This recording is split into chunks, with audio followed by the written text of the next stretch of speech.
Hello again to all subscribers and listeners of this channel.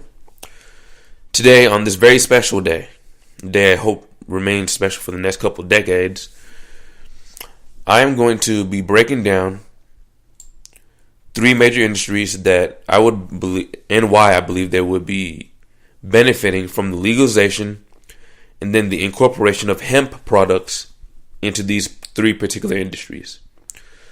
The three industries that I'm focusing on now are the plastics industry, the paper producers, and overall agriculture, with a slight emphasis on animal feed and animal products.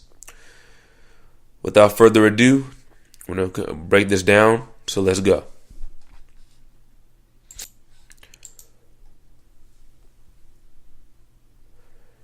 As we all know, on a federal level, marijuana is still illegal and considered a so-called Schedule 1 drug, quote unquote.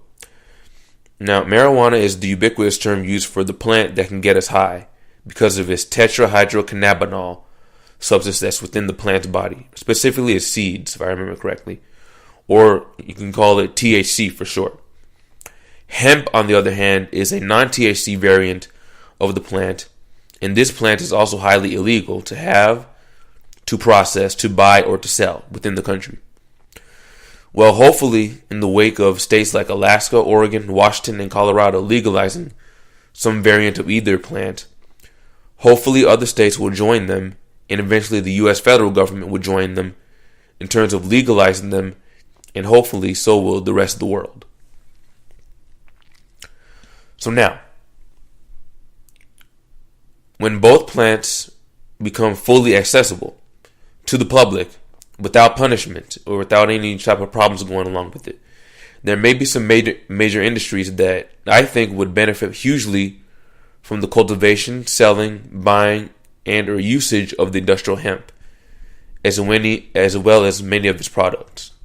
In fact, here are three industries that I believe will be greatly improved and or radically changed once industrial hemp becomes a household name and becomes somewhat ubiquitous throughout the country like it used to be and like I hope it will be in the future.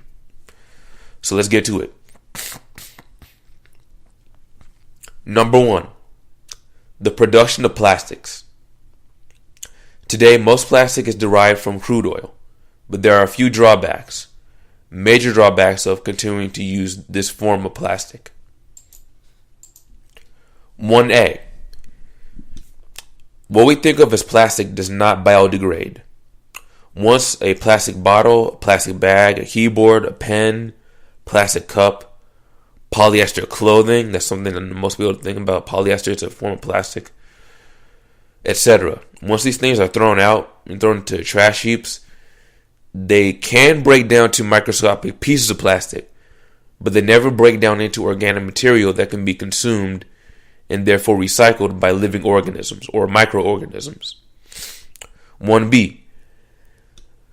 Most plastic contains bisphenol A or BPA, a chemical that has been linked, not necessarily proven, but it has been linked to problems in women such as too much estrogen, higher irritability, skin problems, hair problems, weight gain, and possibly even cancers, certain types.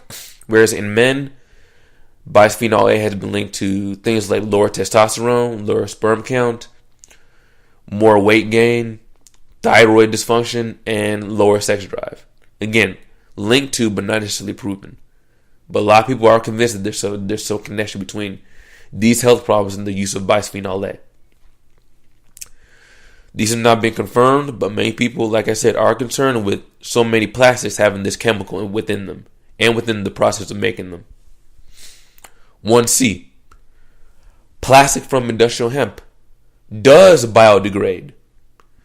So once it's thrown out, it gets reconsumed by natural forces and microorganisms, basically, and doesn't do any damage to the entire ecosystems like regular plastic may be doing. Also, no BPA is added to or used in the process of hemp plastic. 1D. Also, hemp plastic is said, I haven't verified this, so check me on this if you have more information, but it's said to be stronger, lasts longer while it's in use, is supposedly more flexible, and can be used for almost every single application that oil-based plastic is currently used for. So if hemp plastic became a ubiquitous item, we could starve out the big oil industries to some degree, maybe not totally, but to some degree when it comes to some of the products they produce. Save on resources, produce a better plastic with no chemicals, and at least halt the growth of the many garbage patches that we have floating in our oceans.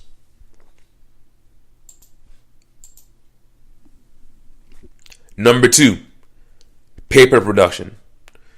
The paper making process is somewhat toxic, it's really expensive, it's a much slower process, and to some degree it's environmentally damaging. The process involves cutting down trees by the thousands, stripping the fibers out of them, using acids to soften them, and then finding a way to purify the tree pulp and then press it into thin strips, which would then be turned into paper products like books, printing paper, cards, magazines, art products, etc.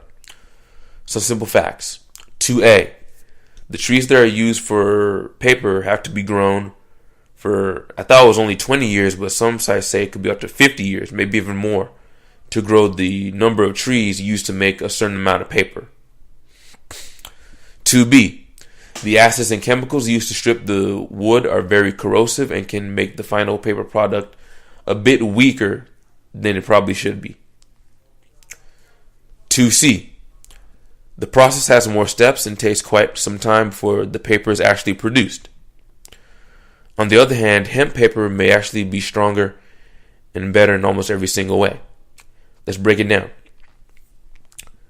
2D. As far as hemp paper, the hemp plant can grow up to nearly 10 feet tall, or a lot of sites say it could be between about 7 to 10 feet, somewhere around there, and can reach full maturity in less than 4 months. Normal paper also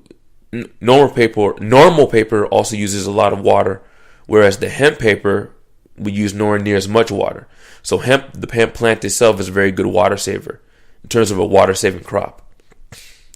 2E. Heavy chemicals and acids are not needed to strip the fibers from the hemp plant. So the paper making fibers can be pulled from the plant faster and with less damage to the paper itself, leading to what may be much stronger paper overall. 2F. Fewer steps are involved. More farmers can produce this paper at ever decreasing prices or decreasing costs, and the paper may be made much more quickly than the paper that everyone has been using for the past century or so. And like I said, it saves a lot on water. Smaller plant that, even compared to other plants of similar size, is not a huge water consumer overall. At least that's what the reports say about hemp plants and how they're grown. So, switching to the hemp paper would be a huge boom to farmers, manufacturers, and every industry that needs paper, such as publishers, office supply chains, art suppliers, etc.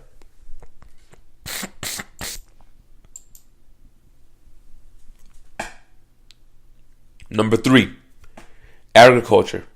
This is a big one.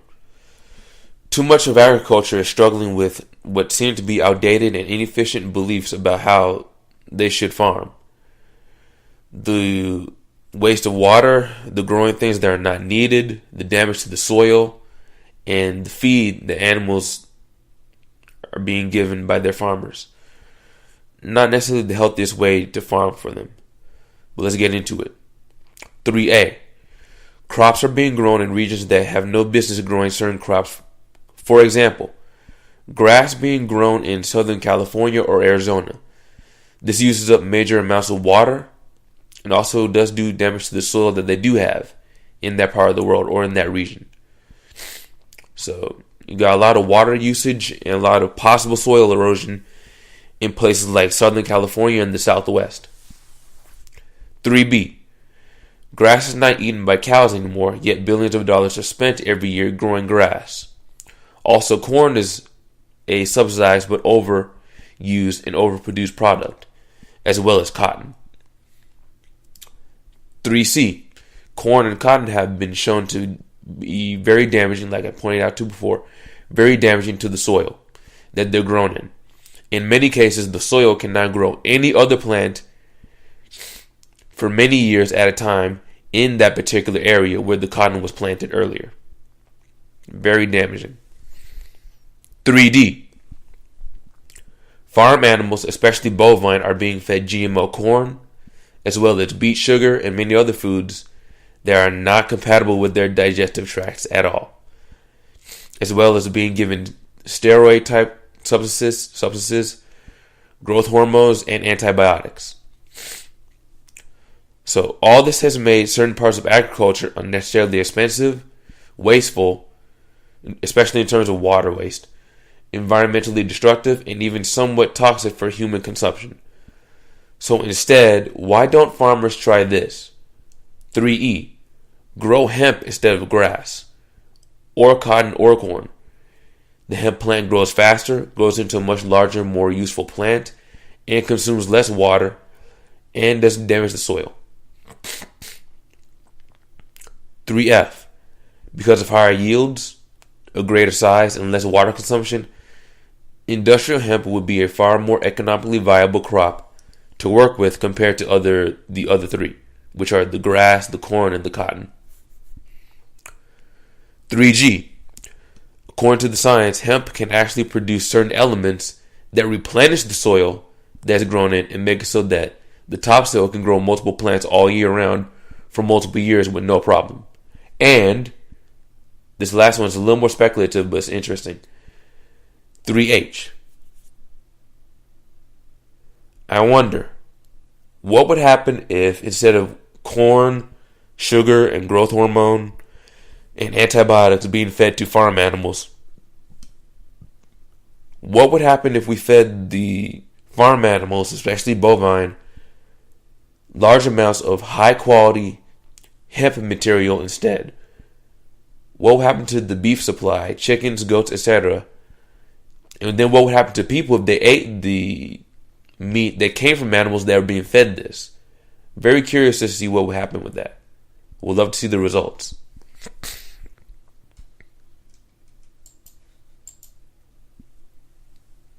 In conclusion, now, this is a very risky thing that people get into. Like, when you see something that's really good, you want to try to say it can solve everything. We don't want to necessarily go there. I don't want to characterize industrial hemp as being a panacea. It's not.